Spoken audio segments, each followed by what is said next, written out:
Hello, good evening, and welcome to another episode of Eye on Port, which is proudly brought to you by the Ghana Revenue Authority, also the Ghana Port and Harbours Authority, Ghana Community Network Services, that's GCNet, West Blue Consulting, and Serene Insurance.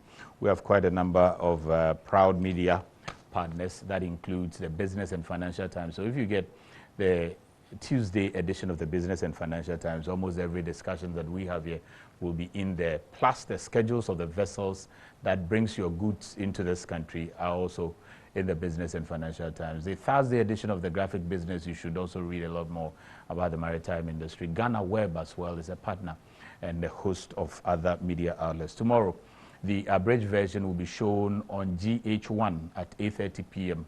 That's Monday. On Wednesday at 8:30 p.m., it would be shown on Ghana Television. So if you miss it here, you can always watch. Also, my producers continue to push me to let you know that we are streaming live on Facebook. In case you get tired along the line, you have to drive and all that, just turn on to the Facebook and you should be watching us live going there. We expect you to be part of this conversation, so you can WhatsApp us. You can also phone in at the appropriate time when we announce it. Today, we're going to talk about that important subject that almost everybody around the entire world is talking about: coronavirus, COVID-19, everywhere you pass.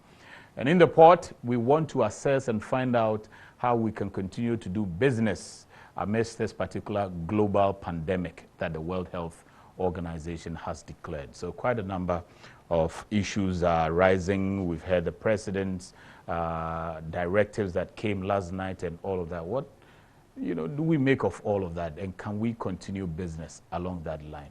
In the meantime, a number of things are also happening within the port industry when it comes to the combating the spread of the coronavirus. The Director General, for instance, inspected almost every site, every terminal within the port. We'll be bringing that one to you. The International Maritime Hospital, though, says that in these times, you may find it very important and necessary to continue to check your heart. So come to the International Maritime Hospital, check your heart at a very reduced price, and it would help you. Take a listen.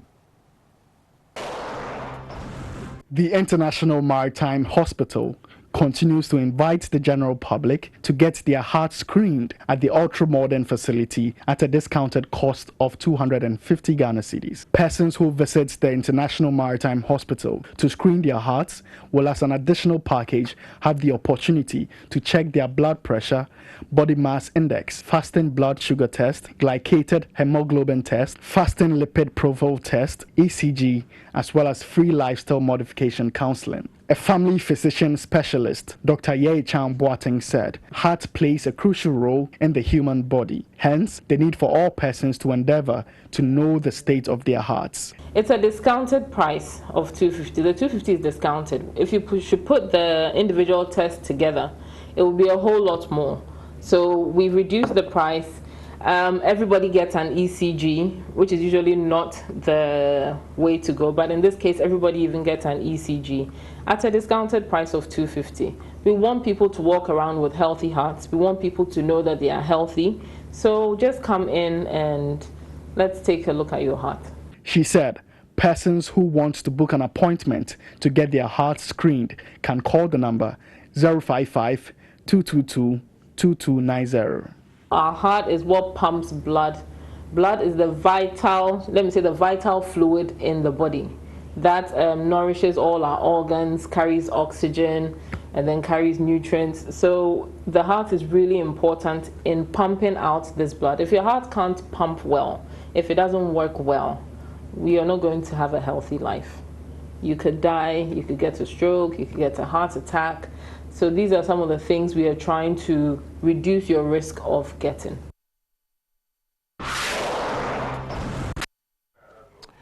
So on the coronavirus or COVID-19, the GOIL company, our proud sponsor, is doing a lot. They are supporting, the various hospitals and individuals who need assistance. And this is what we need at this particular time. Listen.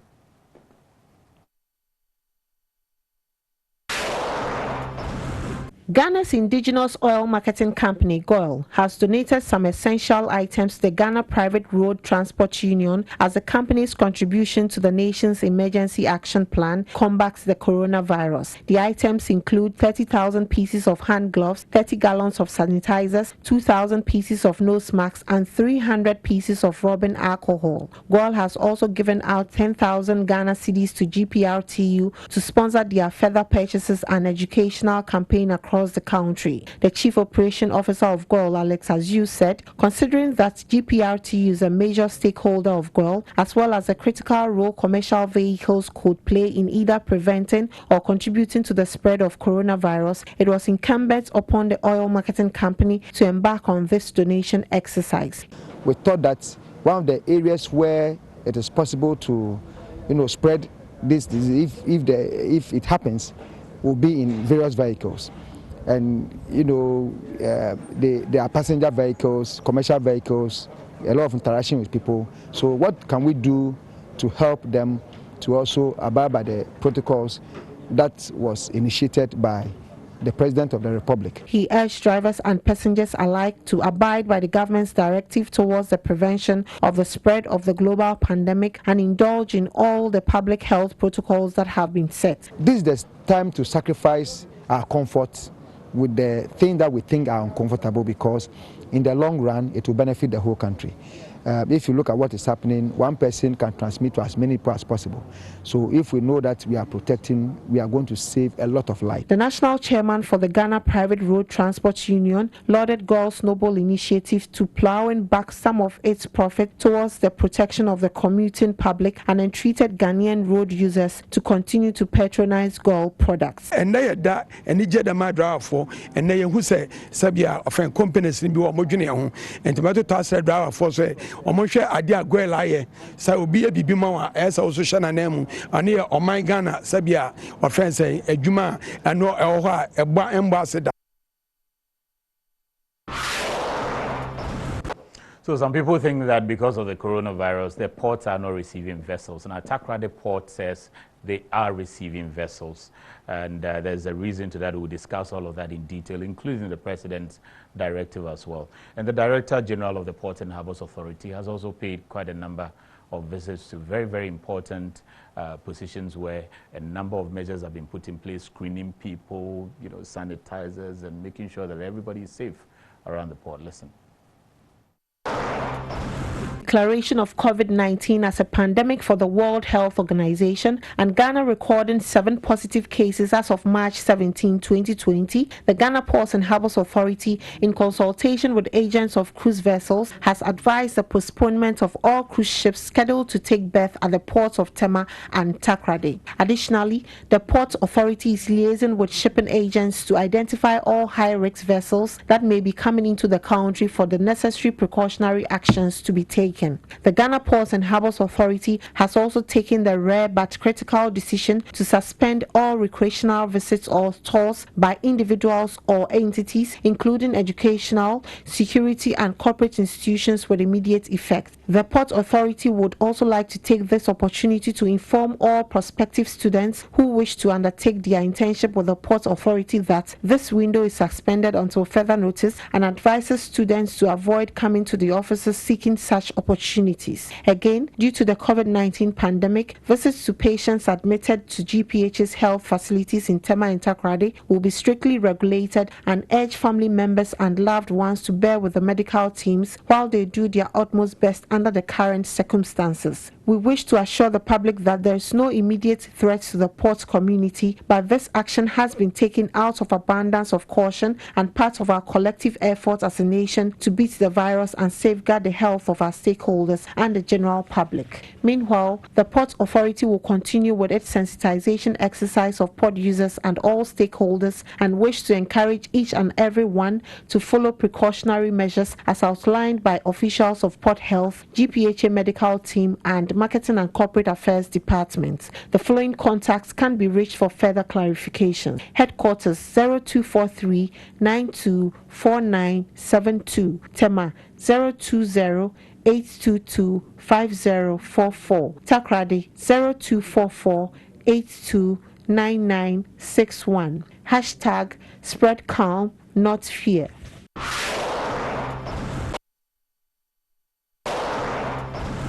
Contrary to speculations that the port of TAKORADI is closed down due to the coronavirus pandemic, the marketing and public affairs manager of the port of TAKORADI, Peter Amobediakon, has revealed that the port is still active and receiving cargoes and vessels. As you can see, we have a container vessel in port.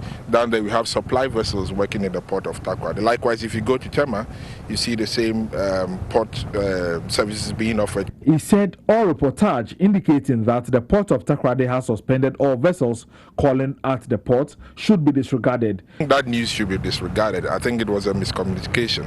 Peter Amumbediako, however, clarified that cruise vessels which transport passengers have been suspended due to the unified efforts by the Ghana Port and Harbors Authority and shipping agents to prevent the spread of the coronavirus. We're talking about vessels like cruise vessels. If you know, these are large vessels carrying many people that move from places to place, ports to ports. And when they get to the ports, these people get down, they go to the various cities that they stop in, and they come back on vessels, and you don't know where these people would have been. So these are considered as high-risk vessels. He said management of the port of TAKORADI has put in place some preventive measures to ensure that no cases are reported in the port.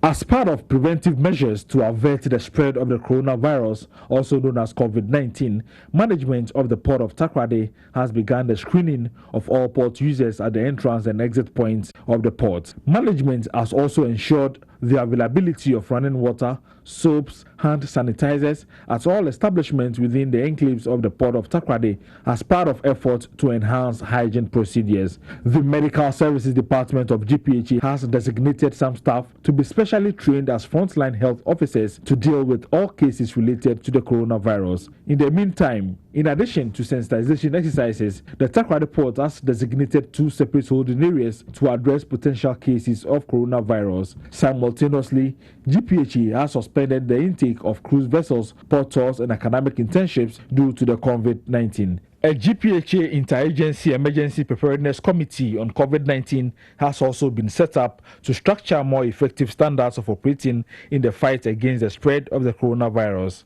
Earlier in TEMA, the Ghana Ports and Harbors Authority, in collaboration with the Port Health Unit of the Ghana Health Service, embarked on a sensitization drive within the port community to educate stakeholders on the new coronavirus emerging from the Far East, with special focus on its prevention. The month-long sensitization campaign saw the allied team of health experts educate members of the fishing community, employees of the Ghana Port and Harbors Authority at the various operational and administrative departments, stakeholders of GPHA including the Customs Division of the Ghana Revenue Authority, the Meridian Port Services, the Ghana Dock Labour Company, the TEMA Shipyard, the shipping lines, the Ghana Shippers Authority, transport unions, freight forwarders and customs, as well as workers who work in and around the port enclave, with the objective that all people who engage in some form of interactions in the port community are well informed about the disease. The various groups of people were guided on precautionary measures against coronavirus infection, including good hygiene practices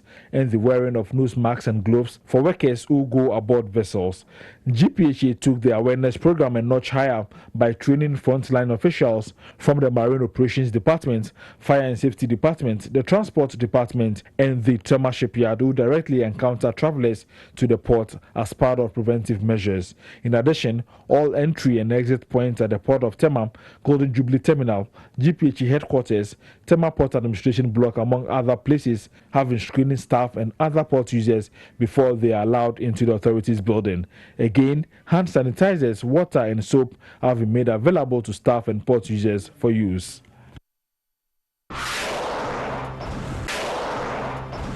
An entourage consisting of the Director General and some senior management members of GPHA has toured all key areas identified as entry and exit points of the Ghana Ports and Harbors Authority to inspect the level of preparedness of the authority in combating the importation and or the spread of the coronavirus, also known as COVID-19. In addition to the provision of hand sanitizers, soaps and running water, the Port Authority has ensured that all who engage the operational and administrative areas of the port have their temperature checked, as the organization is pursuing different methods to contribute to the national drive to inhibit the spread of the coronavirus. The Director General of GPHA, Michael Lugoje, said the Port Authority will ensure it puts together the needed logistics to augment the organization's capacity to help the national emergency action. And we are providing the necessary budget to get the resources in place to make sure the necessary equipment and sanitizers and all other logistics that are required are available for us to be able to contain and prevent this pandemic. GPHA assures all of its cherished stakeholders that it is committed to doing any and everything in its power to safeguard the health and economic interest of all port users and the country as a whole. In a related development, the General Manager of Health Services at the Ghana Ports and Harbours Authority, Dr. Vitus Anabisi, has revealed that the Health Services Department of the Ghana Ports and Harbours Authority has designated some staff to be specially trained as frontline officers to deal with all cases related to the coronavirus. Gideon Lamte is the lead person here, the trainer. He's the one yesterday. Yeah, our hero, yes, he's our hero. Oh, okay. And what are the TAKORADI people? The two labs from TAKORADI, they are here. And then our two nurses are also part. He also said currently drastic procedures are being taken to ensure patients who show symptoms of coronavirus are not only given the maximum attention but are also completely isolated from other patients and staff of the GPHA clinics. There was a nurse assigned to him every time he needed. You know, when a patient's on admission, they have certain things they do for the patient.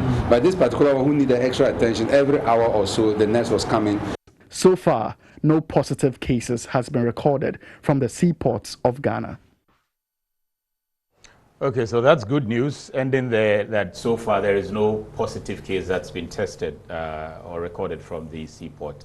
In the studio, we have the men and women who are manning the very important infrastructures and facilities within the seaport industry. So we have the Chief Executive Officer of Meridian Port Services, that's MPS, Mr. Mohammed Samara. Mr. Samara, good to see you. Good to see you.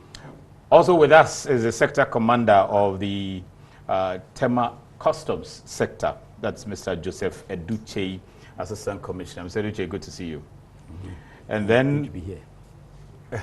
And then my madam is also here, the Director of the Port of TEMA, Mrs. Sandra Opoku. Madam, good to see you. Good to see you too. Okay, so it looks like there's a tall list of things that have been done in the port. We took time listening to about 15 minutes of things that have been done around the port space. What's the mood there like now? I think for GPHA, we try to raise the awareness levels. Even before the first presidential address, we had gone around sensitizing people. We've gone to the fish markets, to all the departments and other port users. And then after the first two cases were reported, we had to raise the bar a little bit. And so if you go to all our terminals, we have tanks, poly tanks at the entrances where people can wash their hands, poly tanks and water.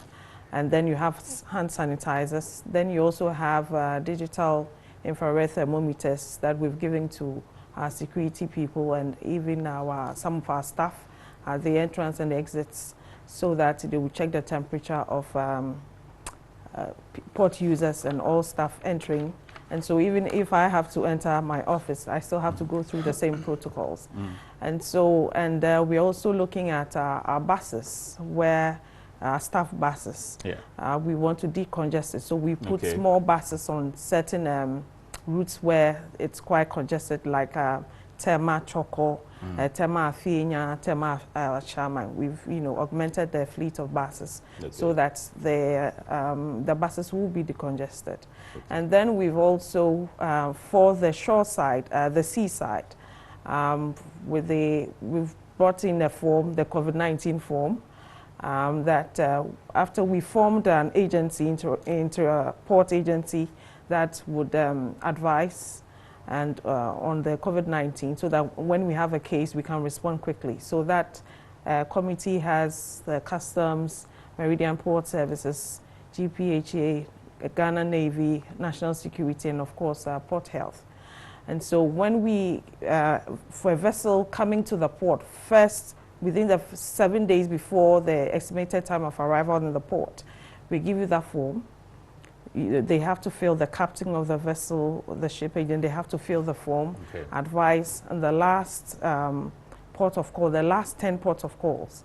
The idea is that if you've done about 10 ports of call, then it means the 14 days have elapsed. Okay. So that at least with that quarantine period, we'll know where you've been. And then if some of the crew members also join midstream at any port, you have to indicate it. And then you have to update the ports, throughout this week, throughout that week, till the vessel arrives at the anchor. Okay. So if somebody is sick or reporting cough, symptoms, fever, as we know of the COVID-19, then immediately the risk, profile, is raised up. And then the pilot, who is the first person who actually goes on board, would have to gown. And if there's somebody actually who is sick, then it means that Port Health or GPHA, one of our health services staff, would have to go on board, take the sample, and come down, and that sample will be sent to Noguchi for testing. That's when there is an alert. There's an alert. So that time, the vessel will be at the quarantine anchorage waiting. Okay. And then it will be flying the yellow flag. That's the yellow jack. That in the maritime industry means that the vessel is quarantined or there's some infectious disease there. And so it's only after you've been cleared that the vessel will be allowed in. And now with the, from yesterday, with the President's address yesterday that all our borders are closed to passengers coming into the country, now we will not be able to give ashore passes to even crew who will not normally be, bringing the cargo. So nobody will be able to go out. So no disembarkation by the crew members? No. Okay.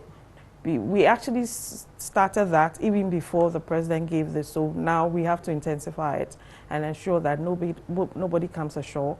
And then also we don't have crew changes, people coming in to board the vessels. I see. And what's the compliance level like? Are people, the port users, compliant to some of these directives? Yes, I mean, well, you don't have a choice. Now, it's a serious matter. And so once you get to the exit gate or the entrance to the port or any of our terminals, you have to go through it.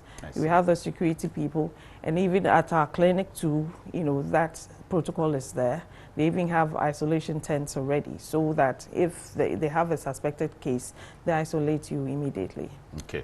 There are a few things around the hospital and the clinic facilities the Port Authority has that I would love to know from you later on. But let me take Sector Commander as well. Customs, you are everywhere, and even as a matter of fact, you got commendation from the President last night. But how's the front line like for you over there? Yes. Thank you. I must congratulate GPHA and the Port Health for sensitizing officers when the coronavirus broke out first. They educated us on the symptoms and then the preparedness, what we should do, the do's and don'ts, so that we don't we are not infected. And so when that was done, we also the top management of TEMA, also the management of TEMA also decided on our own to educate officers to how what to do to safeguard ourselves. And so the Commissioner General then requested that we send a request. We give him our staff strength. For TEMA, we are over 1,000. 1,000 custom officers in TEMA alone? No, with the NACO Intense. I see. The officers are about 625, and the NACO Intense 355. And then we have the contract workers and then the casuals. But we know our these are not part of the 1,000 you mentioned. Yeah, yeah, the casuals yeah, and contracts are not part of the 1,000. But we consider them as part of the staff. And so when anything we get, we also supply them. But if you look at TEMA, it extends to Ada, part of Nungua, and then Spintex, and then up to Doyum. I see. And so all of that is part of TEMA sector. TEMA sector command. And then we have officers all around the warehouses and then the free zones. And so as we get the PPEs, the personal protective equipment, we supply. Okay. And so I must say that the general mood is quite good. Officers are aware, and then we have told them that they should be washing their hands, washing their hands regularly.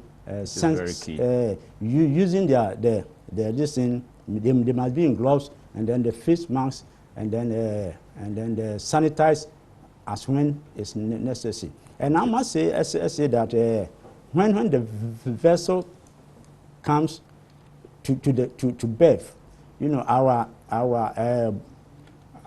first office where we get into contact with the crew is a boarding office. And so when port health will go on board and then make sure that it is safe for officers to embark. So when they come down, when they disembark, the boarding officers also will go meet the captain and collect the ship details. One is the ship report, and then they know the crew, the number of crew, and then the stores. And so because the vessel has stores, it is our duty to control. And so officers will go to the stores and then seal the place. And any time they need the stores, they will come, and then we go on board and then issue. And then officers the boarding officers will go into the hatches. If the ship brought bulky goods, then they'll go into the hatches and then ensure that yes. And then if it's a container ship, officers too will be on the deck and then see and then compare with the report. Before then, officers will then give the captain the go ahead to break bulk, because it's an offense with that our approval. You cannot start. And so all these things the boarding officers will do, and then they come down. And so it is very necessary that we protect such officers. And so we have been able to secure the protective gear for them. At least we have all the officers. No, not who all the go officers. on board. On board, we have so far we have about 20 of them. So we have given. So anytime all of them have full PPEs. Yes, full PPE. Those who are to embark and then go and do the necessary custom procedure, they have to be in the gear and go. And so now, with regard to the scare of the coronavirus, I think officers are aware. If you go to MPS, officers there have been sent. You know, we at MPS we run shift, day and night, and so each officer who is on duty is aware that we have been able to supply the equipment to them, and then from time to time, some of us will go and then be with them and make sure that they are going according to the rules we have given to them. Okay. And so in the nutshell now, I can say that we are all aware of our duties, and then your men are also safe there. Safe there, yes. Okay, that's good to hear. There's also something I would love to know from you, but I'll come back again. Mr. Samara, he mentioned some of his men at MPS. What is the situation at MPS at the moment? Do you recall you have all these screenings going on? Well, actually, we are doing quite very well, actually, at the moment. In MPS, we have formed a committee. Okay. That's a crisis management committee made up of 6 senior managers. and I am part of that committee myself. And in this committee, we have set up goals in it. And obviously, goal number 1 is to keep the staff safe and healthy. Goal number 2 is to ensure that service is being delivered reliably and on time as normal, as much as we can, for as long as we can. Thirdly, restore any disruption to service effectively and in the shortest possible time once it's done.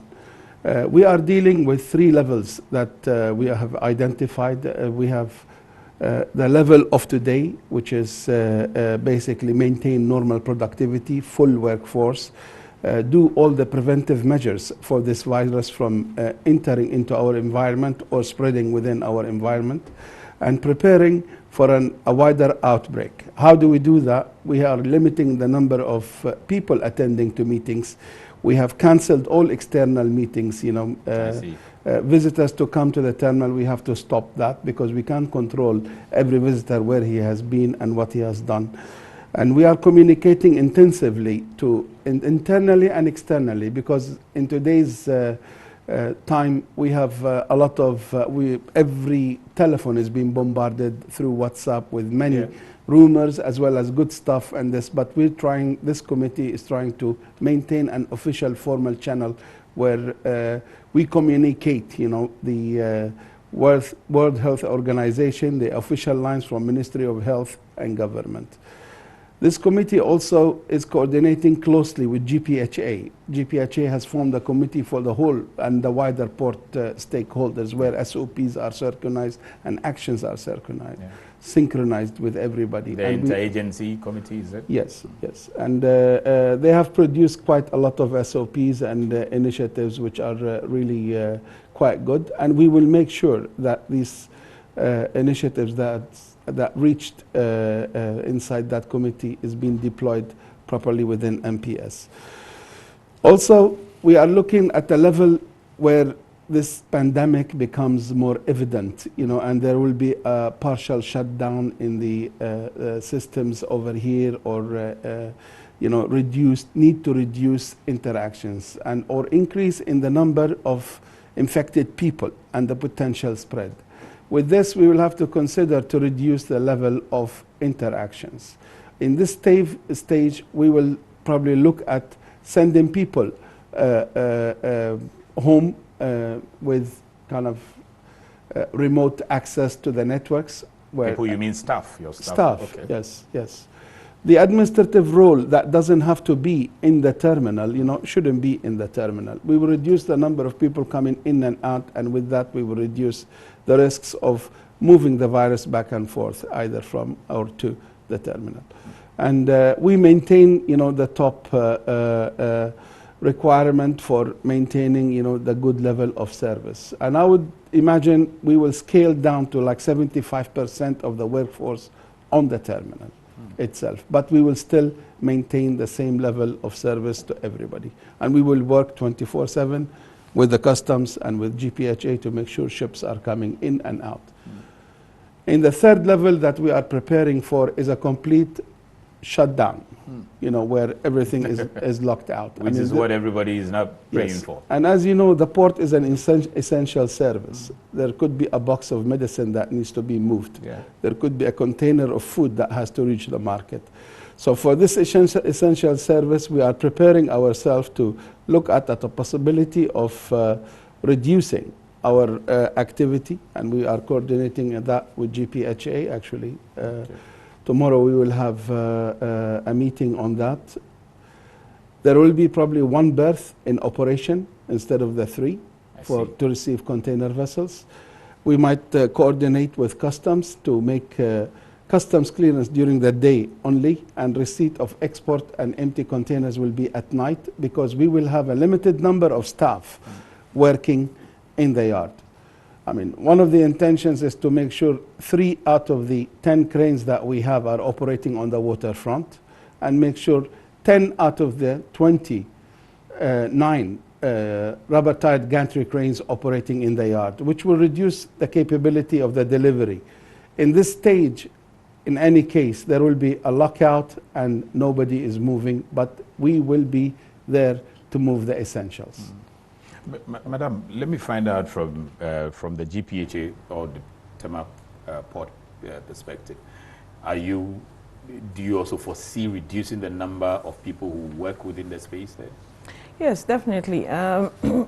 First, with the number of, let's say, port users or casuals entering the port, we would have to reduce the number of freight forwarders coming into let's say, our Golden Jubilee terminal to clear their containers. Would have to structure, let's say, 20 people within a certain time frame, and then, by appointment system, so that we don't have a lot of crowding in our terminals.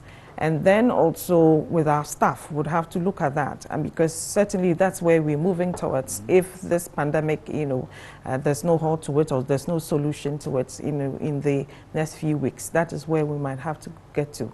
And then, like Mrs. Samara said, with the meetings, we would not have to meet, at a round table to discuss things. We'll be doing the teleconferencing and things like that.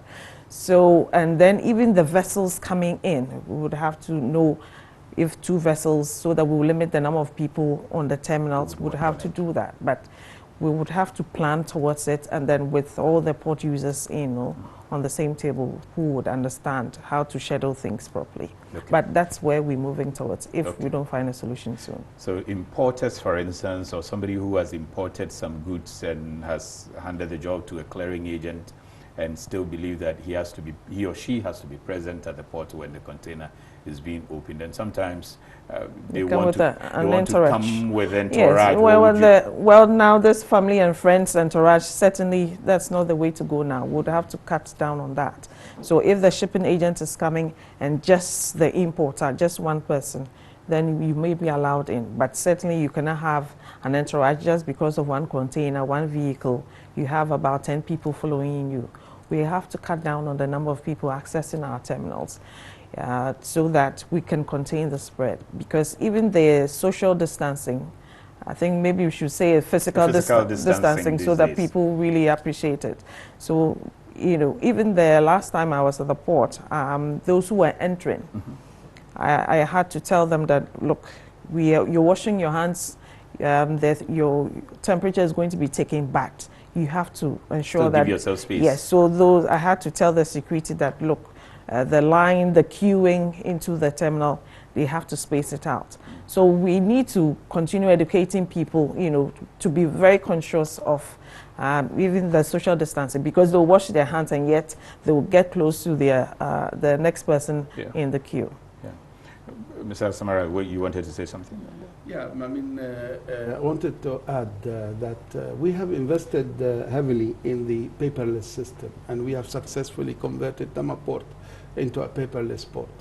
And we have invested also in pay gates, so we have a good number of freight forwarders who took advantage of this pay gate and now registered, and they pay us. You can see your invoice online, and you can pay your invoice online if you are properly registered. And I encourage everybody to, because no need for the physical appearance in the terminal. I see. By the freight forwarders? By the freight forwarders or the consignees, importers, exporters. You can do all your transactions with TEMA port online. So you don't have to actually physically be there to pay and show up, and you will see your invoice. Also, TEMA port has a different locations appointment systems. Those appointment systems, you need to take advantage of it, and we will very soon be a little bit more strict in terms of the appointment system. If there's an appointment for 10 people, we don't want 20 or 30 people to turn up at that appointment time. But does the appointment system assign the number of people to come in? Well, it's a set. Only those with appointment will be received for the appointment. Today, for example, for the trucking, there is a truck appointment system, and the truck appointment system will be spread over the day, so we will not have too many trucks arriving at the same time for the same service. I see. Yeah. Izzy, assume what Madam and Mr. Samara are talking about, the paperless system, everything functioning. Can people stay home, the freight forwarders in particular, importers in particular, and still transact with you, customs, pay duties, and get things done? Or can that be reduced in a certain way? Yeah, I must be frank here. At the port, we have the long room operation and then the outdoor operation. As for the long room operation, it has something to do with approvals. Okay. And then the stakeholder, the agents will bring applications with the intention of maybe changing amending the manifest, yeah. Or with the intention of exporting, yeah. Or the intent. We deal with the 9 regimes. So yeah. As for the long room, we cannot rule out paper because we have to approve. So the officers would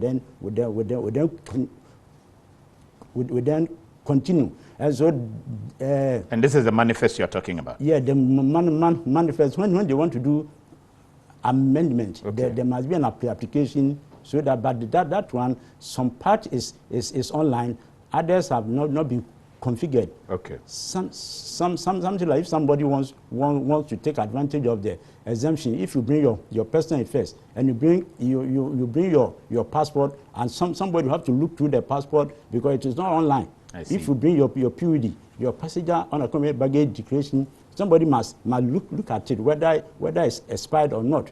And so all this How requires. can't that be done online? No, then when you started the paperless, it was not configured. From the beginning. Yeah, from the beginning it has not been configured, and so we cannot rule out interface. But in the long room we have decided that from tomorrow Monday we shall put Veronica buckets at some vantage point. So anybody who wants to come to TEMA long room to do business with us, you wash your hands. We will provide sanitizers, soap, and then we have a small clinic where the nurses will take your this thing will take your a temperature, and so we entreat stakeholders to abide with it and go through the ordeal. Okay. And then we have also decided that we will not allow people to come into the offices because now we can consider the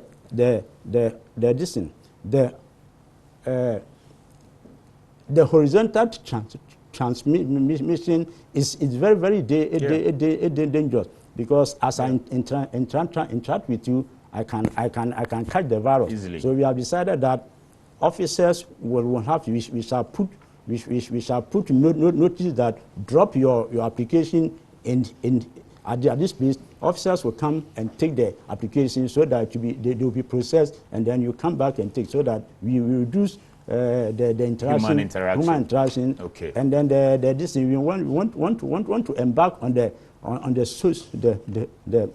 what we call the social distancing, so that I'll be safe, you also be safe. and so but when where we have examination, even though we are saying that it's paperless, yes, you can sit in your homes and process your papers, but when it comes to examination, opening of the containers, the agent must be there. The importer, if you so wish, you must be there together with the examination. We do joint examination so that all the stakeholders in the port will come around, examine, and then if they don't find anything abnormal, then the officer will go and then process and clear you. And so we have also decided that I talked to my commissioner, and then he has approved that if it comes to the crunch, then we should do something called shift system. Okay. Within the team. We break ourselves into different smaller groups. Okay. So that officers, the custom staff will come and work, and then so you go and others will take over. So that if we come for today, then somebody will be in the house, yeah. And then the following day we don't come. Yeah. So that in this case, it's a way to reduce the number of people interacting. And then we are also talking to agents that we don't want them to come to the authority building where they want to be with officers. And so at some point when I go and I see them, I tell them to go out so that they leave officers alone, and then I talk to the agents that it is for our good. That we don't come closer. If you want to stop the spread. And so yes, if you all sit down and decide that let us reduce workload or work at the port, I shall support it because my commissioner has given you the approval to go all out and safeguard the safety of officers. Okay, so there's a lot of measures being taken, particularly listening to the Assistant Commissioner, and there's a lot of efforts being made to ensure that physical distancing that Madam talked about. The area of examination, AC, when we return from break, I would love to ask a lot about it, because what I realized that the agencies are even about 4 already. You have a freight forwarder who is also joining. You have an importer who is also joining. That's just about 6. Assume that the importer comes with some battalion. That's also another matter. We'll see all of that, how it plays out. But after the break, you can join the conversation. Send your WhatsApp message if you have any questions for the big men and women in the port industry who are ensuring that things happen for your good and for the good of the entire country. We would love to hear from you. The number that you can WhatsApp is 055-901-9177. So 055-901-9177. The number that you can call after when we return from the break will be 020-552-8353. 020-552-8353. We'll return pretty shortly after the break. Here's innovation from Goyle that takes you further. New Goyle Super Synthetic 5W20 and 5W30 lubes have been expertly crafted with the latest in liquid engineering technology, highly advanced for modern engines, prolongs oil change intervals, save you fuel, clean, protect and enhance engine performance. The way engines work has become complex, and Goyle has innovated to stay ahead.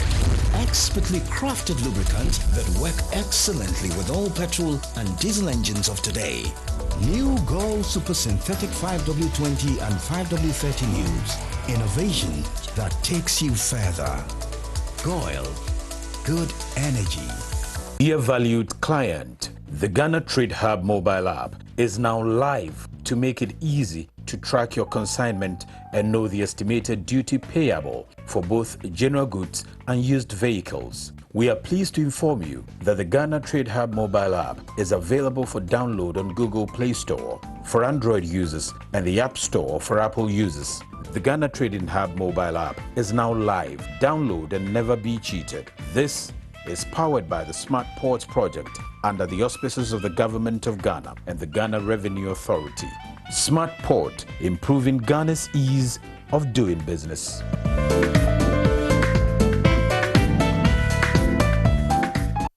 Electricity, then pay your taxes. Yeah. Our taxes, our future. Because you see, without our taxes, we wouldn't have good roads, good schools, better hospitals, street lights, and other very important social amenities. When we pay our taxes, we give our children free and quality education. Talga, my money too small. Why should I pay my tax? Look, small. Salifo, it doesn't matter how small or big your business or income is. You still have to pay your taxes. The little taxes from each and every one of us, when put together, could give your community clean water. Or that deprived school with tables and chairs. Please pay your taxes. It is your responsibility. It is your civic duty. It is the law. Oh, how are you? Hi Yvonne, a few words please. Everyone is talking about the fire at your production house last week. How are you holding up? Has production stalled? No, not at all. My crew and everyone on my set is perfectly fine because I insure with Serene Insurance. As a matter of fact, I've had all my equipment replaced, including the vehicles that were affected. My workers have been sorted out. Even my production downtime has been covered. So it's all good. I have a meeting to attend to, so I have to get going. Sorry about that. Which insurance company did you mention? Serene Insurance, the new face of insurance, a member of First Sky Group. Okay, welcome back to Iron Port. In the studio right now is the Chief Executive Officer of Meridian Port Services, Mr. Mohammed Samara, also Mr. Joseph Eduche, the Assistant Commissioner, TEMA Sector Commander of Customs. Also in the studio, Mrs. Sandra Opoku is the Director of the Port of TEMA, and we're discussing coronavirus, COVID-19, and looking at how we can continue business successfully within the port environment and the maritime industry amidst this particular threat that we have all been confronted with. Now, just this morning, I'm told that we have a confirmed 21 cases. Yesterday, when the President spoke, we had 19 cases. Today, on the Ghana Health Services website, it says 21 cases. So gradually, we are beginning to see a serious, we have seen it serious, but it's getting more serious. And so we need to discuss the way forward. And that's why we are in the studio here. So before we went on break, I think Mr. Samara, you were speaking. For instance, you talked about some of your staff that you will, sort of regulate their movement and all of that. How are they still going to work when you regulate them? Those who will be at home, will they work? Are people going to be paid? Because that's an area people are worried about. If you say, go stay home, am I getting salary? Well, I mean, in the first stage, obviously, nobody's going home. We're all working today, but we have to increase our hygiene and our vigilance, etc., and preventive measures only, and preparation for the potential reduction. The next stage, when God forbid, if we jump the 200 level, go into a level where it is a pandemic situation that we have on hand, then we will start to look at converting certain positions, into a remote access. For example, accounts department might work from home. They need the screen, they need that physically, they don't have to be in the office. So we will reduce the number of people who are working, coming to office, and have them quarantined at home. Okay. While they are at home, they are on tele work or on online work with the company, just as if they are in the office. What changes is his position is at home. I see. Madam, what about GPHA or the Port of TEMA? I think we might get there. I mean, if things get worse. Have some staff go home? Well, work from home? Work from home, yes. But I think one of our biggest challenges will be the casuals, those who actually have to go. Let's say there's a wheat vessel. You need labor. Physical labor. And so that one will be one of our biggest challenges, and how to reduce the number of people who actually get into the terminals to work on the vessels. And then we might have to do scheduling properly with the vessels, that if we, instead of bringing the normal 10 vessels or more, we might just limit it 2 or 3. Then we can regulate the number of people entering the terminals. And then with our own staff, like Samara said, with the accounts people, you can have the legal department working from home. You can have the audit department working from home. Where we're going, we really hope we don't get there. That will be, once we get to the higher risk level, then things might have to kick in place. And then I know that our staff, one of our biggest problems will be overtime. But we will get, when we get to that bridge, we will cross it. And what sort of cooperation are you also getting from the labor companies, for instance, the casual labor companies? Yes, we wrote to them to also, keep this, have the running water available and sanitizers. So I actually went to one of them, the Ghana Dock Labor. They have the biggest pool of casual workers, and they have that washing, Veronica buckets and poly tanks for them to wash their hands. Then sometimes when there's no work, you have the casuals under the shed. They told them, to keep that physical distance. And then when they are leaving their premises, they check their temperature And then when they get to our terminals as well, they take their temperature. So we are collaborating with them very well. Okay. Izzy, you talked earlier about the boarding officers and the officers who go on board as well. Now take them aside. Those who are inspecting, touching goods, touching boxes which are coming from some of these Western countries and European countries that are affected with this corona, what sort of security is there for them? Yeah, this in action points we have put on the ground. They must abide by them. We have distributed some gloves. Okay. Some gloves. We have given them nose masks, and then we have given them this thing. Okay, so they have all of that. All of them. They have all of them, and so we have advised them that anytime they want to examine, they must put on the gloves, and then they must put on the nose mask, and then ensure that they do the distance spacing, so that they don't come into close contact with people.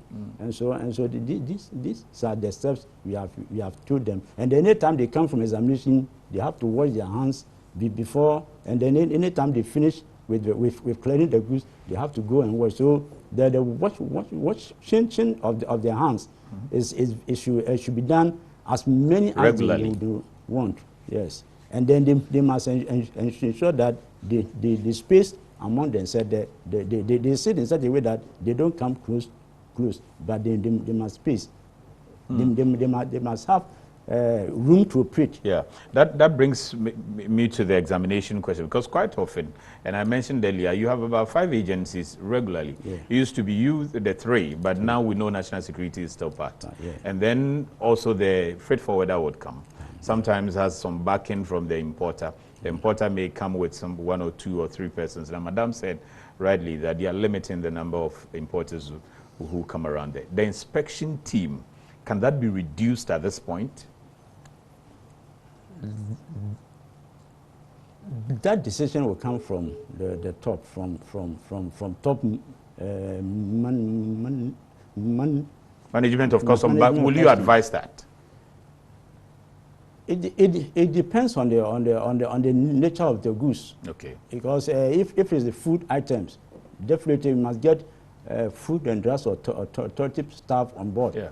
If it is something like maybe if you suspect that the container might be carrying contraband goods, the national security or the JPCU. So it depends on the item. But I will advise that as much as we can, there must be joint inspection, and then we work very fast, not to delay.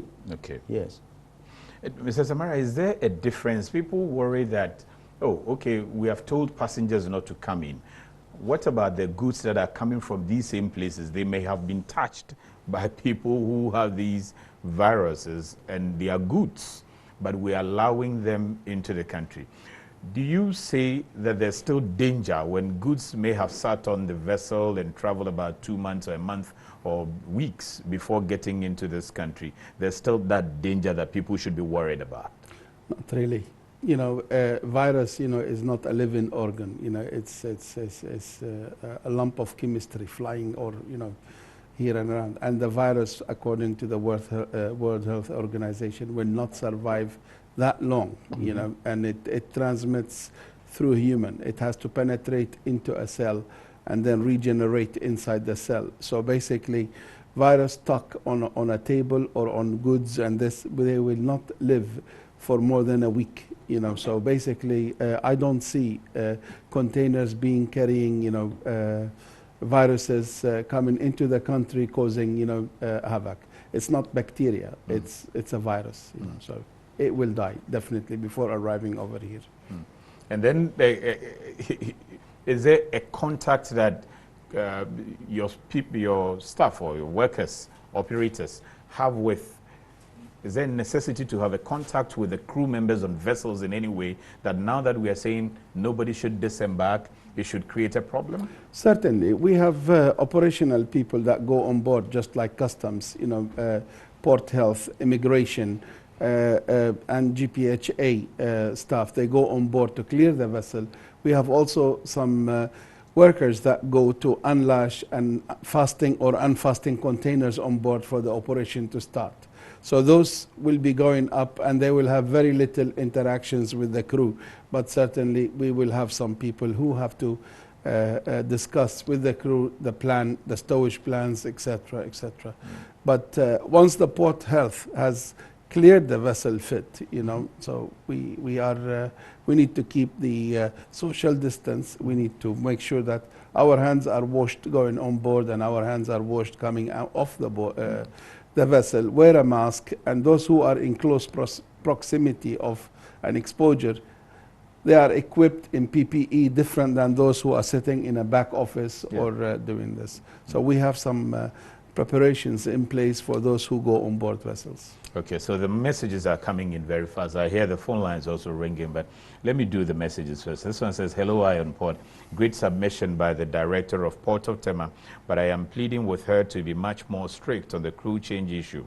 Just this past week, I witnessed a couple of vessels doing crew change at the TEMA port. I was also surprised to see some crew of some vessels coming off their vessel to our duty-free shops. I will once again plead for some checks to be done on this. This is Kwesi from TEMA. Madam, you know about it? Yes. I think the last crew change that we witnessed, National Security and Ghana Immigration called from the airport. And so the crew were put in the bus straight to the port and then embarked the vessel. And then those who were also on the vessel also sat in that same car straight to the airport and left. But now, like I said, now we have to intensify that. Nobody leaves and nobody goes on board the vessel. Currently, we cannot have the crew change that we used to have. Yeah. It has to change. So with our port security, we've already alerted them. Our Marine Operations Department, we've already alerted them that the crew, they cannot come off the vessel. Nobody goes out at night, especially because now we shouldn't have anybody coming out from outside into Ghana. Okay, so what's the crew changing? No, a vessel comes in with a crew on board. Maybe they've been at sea for maybe 3 months or so, and so they come, they disembark, and another crew boards from, let's say, the port of TEMA. And so you have that exchange. And then the crew, they come from all over, from the Philippines, wherever. And then they come, they get down, and sometimes, another group also comes to embark. So you have, people from all over the world, mixing. And so now they are short passes that we were giving for them to come aboard, go outside the port, that those passes cannot be issued again. Okay. Yes. Romeo Frempong says, good evening, Sami. One advantage of COVID-19 I have observed in respect of our industry is that your industry, I'm sure you mean the port industry, it's really making the paperless system completely see the light of day in her industry. And I know by the time we get rid of it, by God's grace, the paperless system will reach its apex, because some shipping lines, banks, and some terminals who remained fragmented and lacked digital standards are now forced to digitalize their operational processes. That's coming from Romeo. Let me pick Kwejo, who is on the line from TEMA. Hello, Kwejo. Yeah. Good evening. Good evening, sir.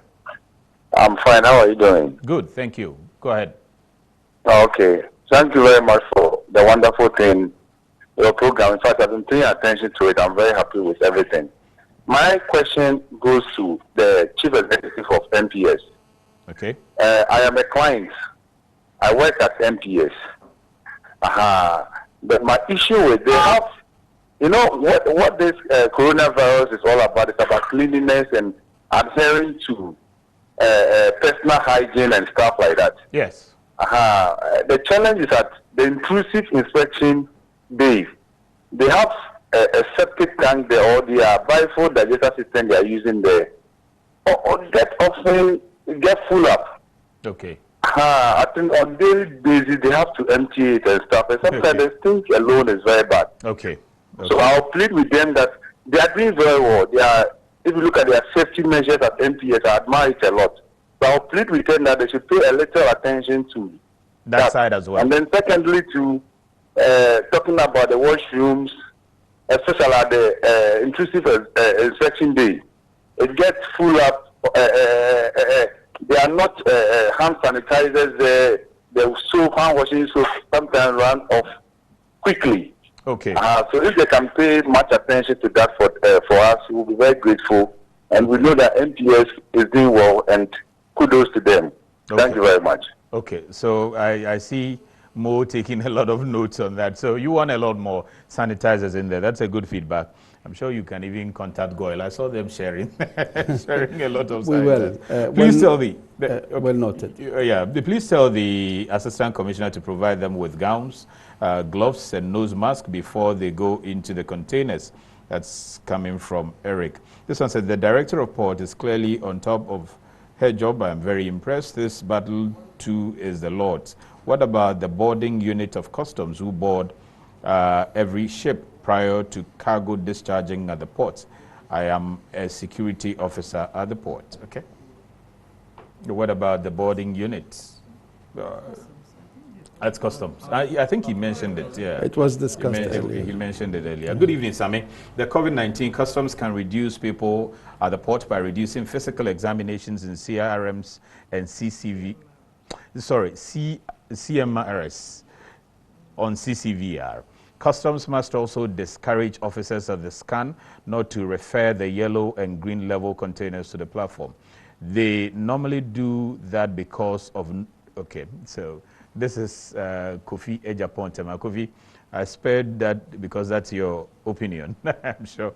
Is there something you can do about that one?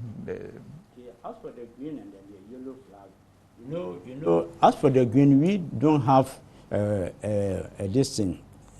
We don't have control, because the moment a green container is scanned, it's gone. It's gone out. So it doesn't come to it. But as for the yellow, officers will analyze the images. If they see anything abnormal, it is then that they refer to the platform with an internal remarks to the officer that go and open the container and make sure that you identify the anomaly. And so it depends on how the officer will see the image and then interpret the image. Okay. This one says, let me take the opportunity to congratulate them, the men and women, for the good services they are putting in place at the TEMA port. What we must practice at port now should be personal distance because of the high number of freight forwarders and other port users. The three agencies, SEPS, MPS, and GPHA, are doing a fantastic job at the port. This is from Yawa Bwaje, the CEO of CS Logistics. Good work, he says. So this issue of freight forwarders, you know, the number of freight forwarders who particularly work around the port, we know that they themselves have issued a directive. I spoke to the president of GIF, who says they have issued a directive to reduce the number of people. Would you say at this point in time, a lot more should be able to utilize the paperless system more from afar? Yes, I would say so. With regard to the this thing, a payment of revenue, it can be done electronically. Okay. We have access whereby you can pay from the comfort of your home, and then if you wish and you cannot go to the electronic means, then you can go to the bank and also pay. And so look at both look at both situations where it's appropriate for you. But in the midst of the scare, I think we have to do more electronically. Okay, let me pick Samuel from Winneba. Hello, Samuel. Hello. Yes, Samuel. Good evening. Good evening, Samuel. Oh, okay. I'm enjoying your show, and there's this question people are asking me. I want to ask. Please go ahead. Please, I want to ask that is this pandemic issue, are they saying we shouldn't go to work on tomorrow? Okay, Sammy, that's a good one. Okay. I would let them respond because it's important. I'm not sure that you are the only one. I saw some national service people and all of that asking similar questions. Madam, are people going to work tomorrow, particularly if they work within the port environment? Yes. From Port of TEMA and GPHA maybe? Yeah, for GPHA, people will be going to work. But like I said, we'll be ensuring some measures and going forward to limit the number of people coming to work. Okay. The number of people on our buses, the number of visitors to our ports, we've already cancelled that. The portals, we've cancelled it. And so definitely where we're going to limit the number of people coming to work. Okay. Mr. Samara, from your side, MPS, everybody coming to work tomorrow? Full workforce. Full workforce. Okay. Tomorrow and the day after, and I hope forever. And customs easy. Yeah, we are working tomorrow and then the rest of the days we are working, but we are putting action points where we want stakeholders, agents, and for that matter everybody who comes to transfer business with to just this and abide by, and then work will be smooth for all of us. Some people say, should the worst case scenario happen and say an importer is not able to clear his cargo within the stipulated time and it goes into rent, will the importer be responsible for the rent charges, or the charges will be waived due to the port being partly operating below normal capacity, madam? I think that we will take it on a case-by-case basis. Okay. We've done it before when we had some issues with the when Terminal 3 started. We tried to waive some of the rent. So definitely going ahead, if there are issues, I'm sure Mr. Samara will also agree to that. We'll see how we can help the importers. Okay. We've got Ohima on the line, but before then, this is Harry Osei Akoto from Customs. I will encourage our sector commander for continuous sensitization on the COVID-19 each day on our WhatsApp platform and his unannounced visit to the terminals to see how we are dealing with it. This is a good man. Okay, that's a good one for you. And he mentioned his name. That's a good one. Okay. Ohima, hello, good evening. Yeah, good evening. Yes, madam. Yes, I'd like to say a special good evening to the sector commander and to everyone on your panel this evening. Yes, I'd like to appeal to Customs or the sector commander that he said the long room henceforth will be leaving our documents. And I'd like to appeal to him that they should include or look at the fact that we can leave our numbers behind in case we have something or there's a query. Okay. So I wouldn't have to have a long waiting time. If you come back and there's a query, you have to go back and answer and all that. So if we have to include our numbers, and the officers in charge will be provided with credit so they can call us, and then by the time we come for our documents, everything is ready, and then we are ready to work. Okay. And also, like Madam said, physical distancing. Of course, everybody is trying hard to prevent people, as many people as possible, from getting this disease. And so this is the time we have to look at our digitization process. You know, a lot has been done already, but more can be done. For example, when you look at the e-toll, GPHA recently introduced the electronic toll, and of course, with that, it's an improvement, but more can be done. For example, we can look at maybe incorporating that with the MPS system so that we don't have to go to the vendors and all that. We eliminate that process from there. Okay. And also, once she's on your service, I'd like to take the opportunity to appeal to GPHA to look at their renewal process for clearing agents or freight forwarding. Okay. You know, currently you have to shuttle between the long room and then the monitoring and security. You would have to go like 6 times. Holding documents has to be stamped and all that. So if they can also have a system where we can upload the systems and then make the payment, it will be great.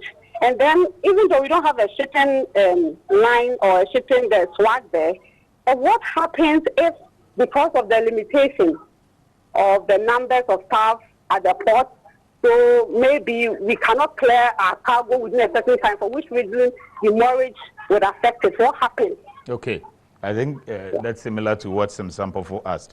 Demurrage against, through these measures, if there are delays, what happens? Mr. Samara, can you... I mean, the demurrage is the charge coming from the shipping line. Lines, yes. It's not coming from the terminals, but I'm sure there should be some accommodation in these situations. One thing I want to assure everybody that in the first 2 levels, which is today, and God forbid if we move into above 200 or there is some restrictions to the movement, we are maintaining the same service levels. We are working 24/7. It's just the administration, we will lighten up. Those who don't have to be physically in the terminal, they will not come to work in the terminal. But those people will work from home on a computer, on a PC that connect them into the terminal. It's only when we reach to a point where there is a complete shutdown, where we will have, we have divided our teams into Team A and Team B, so we will maintain service throughout. Okay. Over there, we will reduce the number of ships entering into the port, but we will operate as much as we can during the day with a capacity that will enable everybody, you know, to reach to their cargo and take delivery. Okay.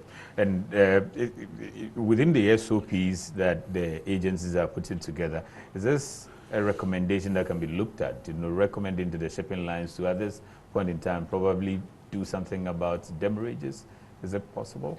Well, yes. We're all in the port community, so when things come up like this, we'd have to all rally together. Because right now we all have to make sacrifices.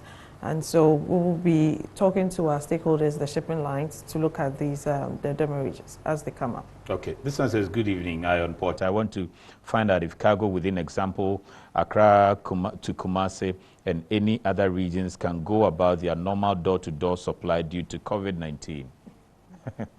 Can that happen? Okay, please, what about the importance of using clothing? Okay, importation of used clothing. That's what you mean. Importation of used clothing at this point in time that we are all worried about. This is that an area? The customs, I think you AC. But it's a virus, it's not bacteria. So it will not live inside the clothing. For that long. We're told that they live in the clothes for about 8 hours or so before they die. So maybe, I don't know, if you still... But if you import used clothing from anywhere, it takes about a month before it arrives in Ghana. So okay, so that they are secured. They can go for the Bruni Wells. Okay. T is calling us from Nungwa. Hello, T.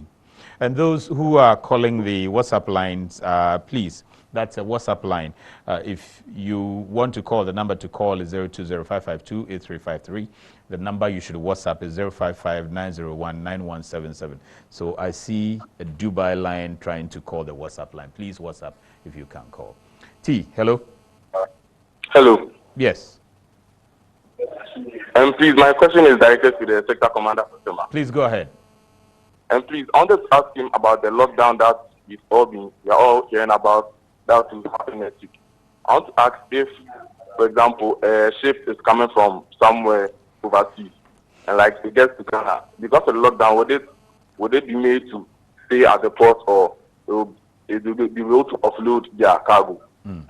Okay, so that's I think the third part or the third stage that Mr. Samara talked about. If we are to get to that point where nobody is moving and a vessel is in town, will it be made to come to the port to offload, or still stay at anchorage?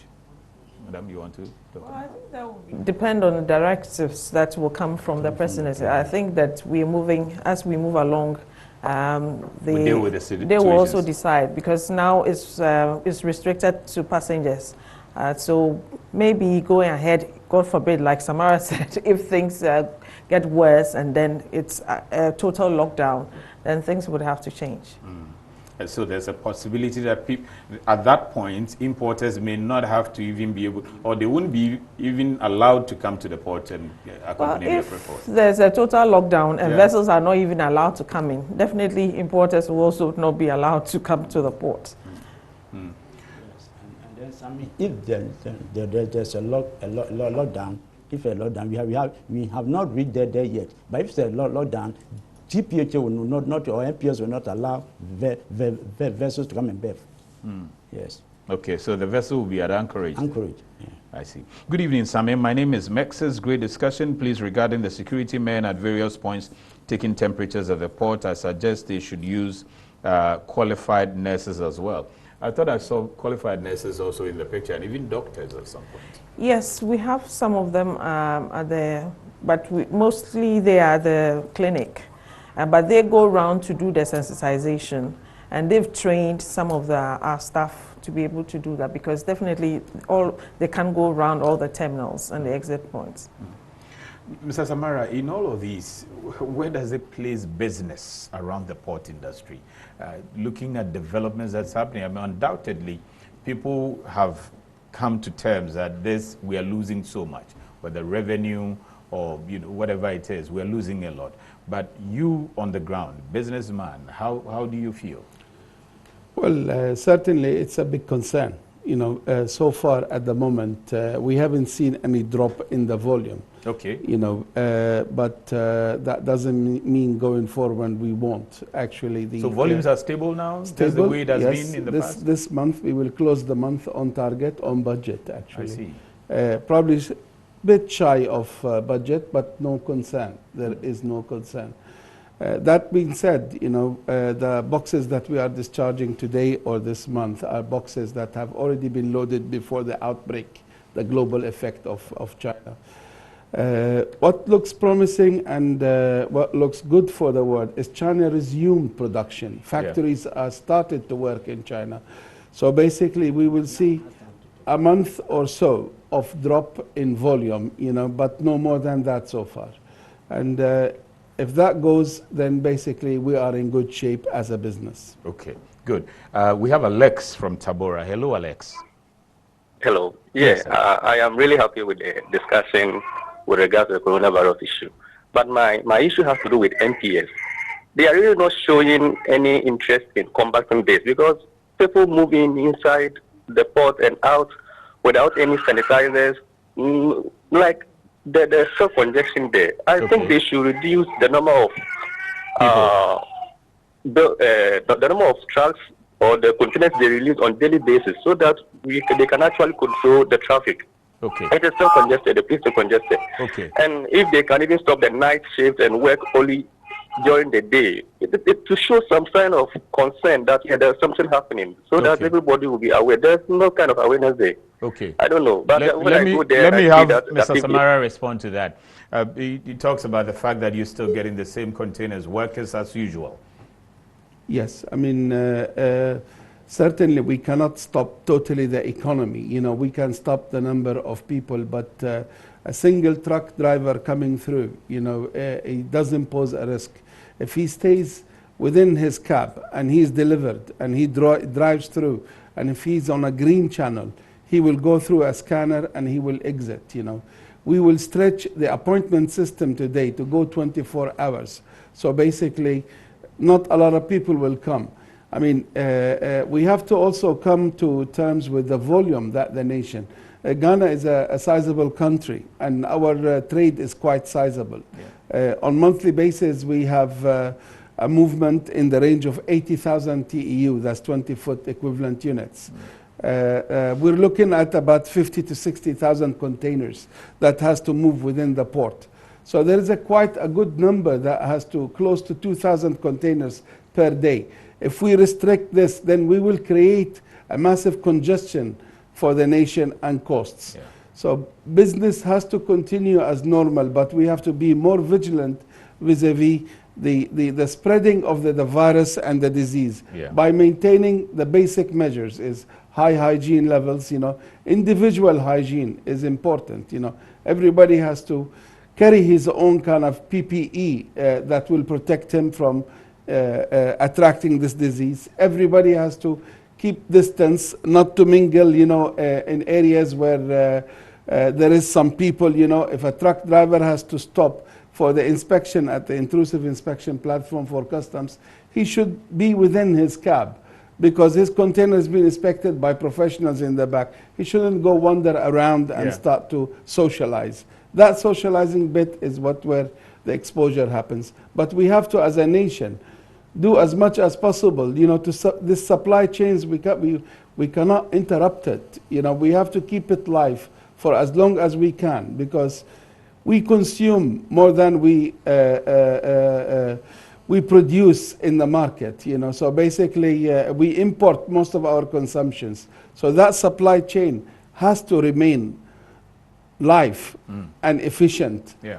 Even throughout the complete lockdown, we have to look at the essentials, and we have to continue to provide service throughout the crisis until we overcome it. Because otherwise, even the soaps that you use to wash your hands, you won't get them. Exactly, because a lot of the things are imported. Yeah. So the sector commander is really on top of the game. Well done to him and all custom officers for their sacrifice. But I want to find out, what are the borders doing? What are his men? What are they doing for his men at the borders? The borders, there are a lot of people, we have heard that it's supposed to be closed. People are worried about some illegal routes that people can still take advantage and get into the system. What's custom doing along this? Yes, GRA will come out with some directives, the directives, so that the Commissioner General and then Commissioner will come out with some strategies so that either officers will be asked to patrol the unapproved routes, or maybe we shall get assistance from the other security agencies. Okay. So I'm going to let you know what's happening on the international front, because it's corona everywhere. Italy is just weeping, and it's bizarre. I'll let you know a lot about that. But before, let me just pick this gentleman. He's been on the line. It's supposed to be my last call. So Joe from Dansuman is on the line. Hello, Joe. Hello, good evening. Good evening, Joe. My name is Joe, calling from Dansuman. I am actually a driver. I have picked a container once from MPS, and then I beg to differ what my other guys are saying. With the kind of operations I encountered in MPS, you hardly have people walking around. I think they have something they call pedestrian way, whereby you just go through your normal processing. You don't even come down. You go under the cranes, and then the container is put on top of you. So there's a little bit of like, you don't encounter human beings. I see. You only see trucks driving around and stuff like that. So I think they are kind of operation to help, and then back in regards with the other vessels that are coming in, screening them and that is also another issue. But I think MPS is doing very well. Okay, thank you very much. So you have a pedestrian free or something for people? Yes, indeed. We have the whole terminal. We declared it pedestrian free area. That's for safety. Okay. Because we have machinery moving with high productivity levels, and to achieve that, you can't actually have men and machine in close proximity. So the only ones that's supposed to be on the grounds who are supposed to be on the ground. Everybody else, they should remain within the safety of their cabin, you know, whether it's a truck or a machine. And the drivers and their mates, are they protected well? Well, it's drivers only that enter, yeah. Oh, okay, drivers only. Yeah. Okay, so let's get to the international front and see how things are happening. Hapag-Lloyd has taken serious measures, and there are quite a number of measures on the cruise liner front as well. 5 people on board the Bremer cruise ship, operated by Fred Olsen Cruises, tested positive for COVID-19. The tests were conducted on March 10, 2020, after a few people started experiencing flu-like symptoms. 4 crew members and 1 guest tested positive, with another guest having an inconclusive result. Fred Olsen said that the people in question were isolated and being looked after by the onboard medical team. 1 further guest received a negative result. Cruise liner giant Carnival Corporation and PLC has offered select cruise ships from the company's global cruise line brands to communities for use as temporary hospitals to help address the escalating impact of the COVID-19 pandemic on healthcare systems around the globe. These include ships from Carnival Cruise Line, Holland America Line, Princess Cruises, and P&O Cruises Australia. Carnival ships are being proposed to be used as temporary healthcare facilities to treat non-COVID-19 patients, freeing up additional space and expanding capacity in land-based hospitals to treat cases of COVID-19. Due to the coronavirus pandemic, German shipping major Hapag-Lloyd says it expects a difficult year ahead that would result in necessary fleet adjustments and lower earnings. For 2020, Hapag-Lloyd expects an EBITDA of 1.7 billion euros, an equivalent of $1.8 to 2.2 billion, and EBIT of 0.5 to 1 billion euros. According to the carrier, the forecast for 2020 is subject to considerably higher uncertainties than normal, particularly due to the coronavirus outbreak. After a decent start of 2020, global container volumes will be impacted by the global coronavirus crisis, and the magnitude of that cannot be determined right now. As a response to the global coronavirus pandemic, Norway's expedition cruise operator Hurtigruten has decided to voluntarily suspend all operations on the Norwegian coast by April 19, 2020. In addition, all international expedition sailings are cancelled through April 28, 2020. Daniel Sheldon, CEO of Hurtigruten, said, quote, to ensure a smooth and safe pause to operations, Hurtigruten will gradually take ships out of service. These actions aimed at combating the spread of COVID-19 are taken, although Hurtigruten has not had a single coronavirus case on board any of its ships.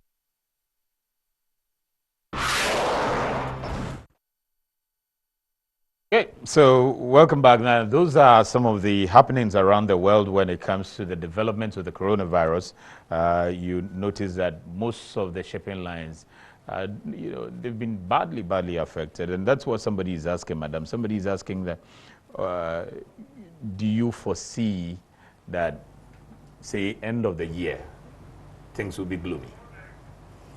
I think the end of the year is a long stretch. Yeah. We should be looking at in the next few weeks how things, pan out, because so far we haven't had, much reduction in vessel calls. But going ahead for the end of this month to April, May, that will be the crunch that we'll see whether things will be gloomy. But if we don't find a solution soon, I think there will be a big problem. The only silver lining is that the factories in China have started working. Yes, yeah. So maybe that sounds good. Yes, we can look forward to that. But people are not able to go and bring them. So exactly. I mean, good. I think before Christmas, when they went for the Christmas good, they haven't gone back. Yeah. So it's a big problem, definitely. So good evening, and thanks for the good work. Now, MPAs are sanitizers positioned at the gangways so that anyone about to go on board or coming out can use them, but it is not so everywhere. So can we have it everywhere? Okay, so that one is coming, so that's for you. This one says, good evening, Sami. Since all the borders are closed down, I want to know if export to Togo, Burkina Faso, or Mali is also closed. Is he? No. Cargo can go, both exports and imports. Okay. Yes. Okay. Check first if Togo has closed its border. Okay. Yes. Okay. So if the other country hasn't issued that order. Yeah. I learned that Togo allows cargo to cross. It allows. But you see, when they say the border is closed, does it only affect for imports or for exports as well? Because I was thinking that you can't take out. Let's listen to the president's statement on this one, and then we come back and wrap up on this one. So the president spoke about that, closing the borders, and also talking about some of the agencies working around this. We must do everything within our power to contain the spread of the virus. Firstly, all our borders, that is by land, sea, and air, will be closed to human traffic for the next 2 weeks, beginning midnight on Sunday. Anybody who comes into the country before midnight on Sunday will be mandatorily quarantined and tested for the virus. This closure will not apply to goods, supplies, and cargo. I applaud the efforts and courage of Ghanaians in the forefront of the fight against the virus. Health workers, immigration officials, customs officials, civil aviation officials, airport staff, port health officials, police and military personnel, and other essential service providers for this yeoman's work you're doing. Our nation is deeply in your debt. Fellow Ghanaians, all the government is doing is intended to achieve 5 key objectives. Limit and stop the importation of the virus. Contain its spread. Provide adequate care for the sick.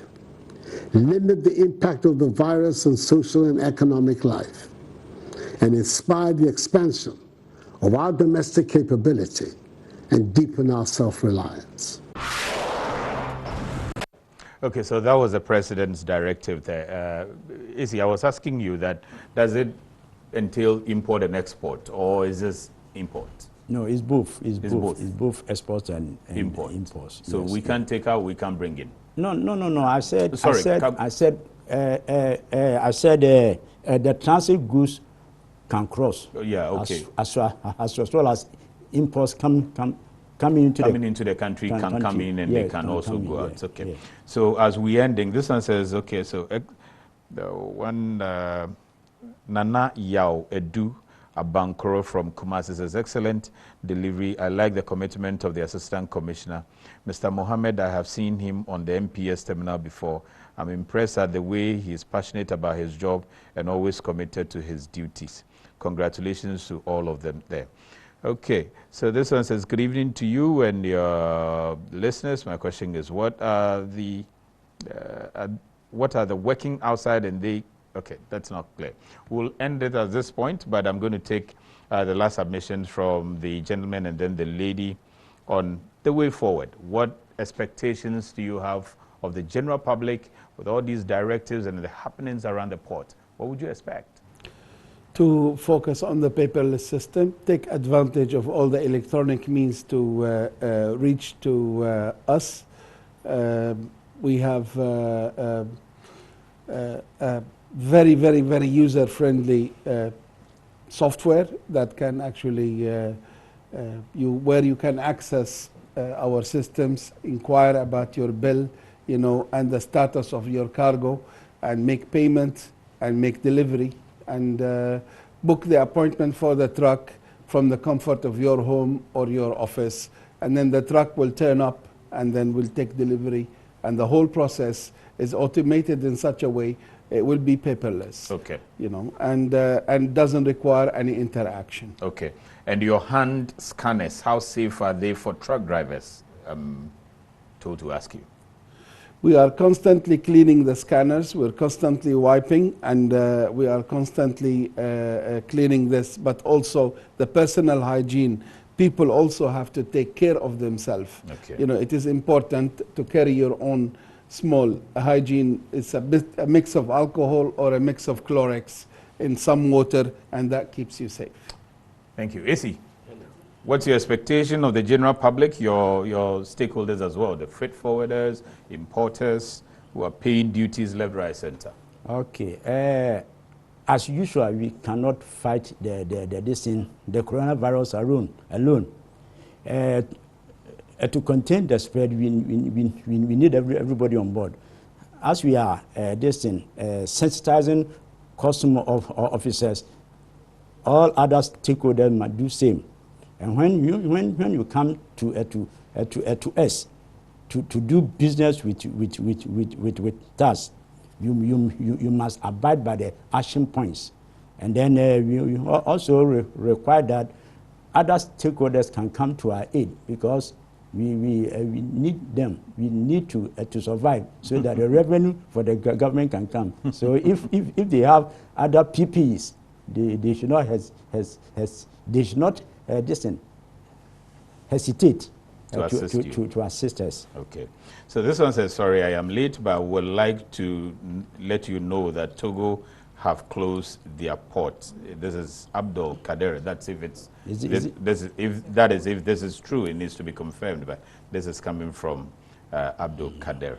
Madam, expectations of our stakeholders within the port industry. What do you expect importers to be careful about, your freight forwarders, as well as your casual workers and even the staff? Okay, as a port authority, during this time, we have a duty to protect the health interests of our staff and all our port users.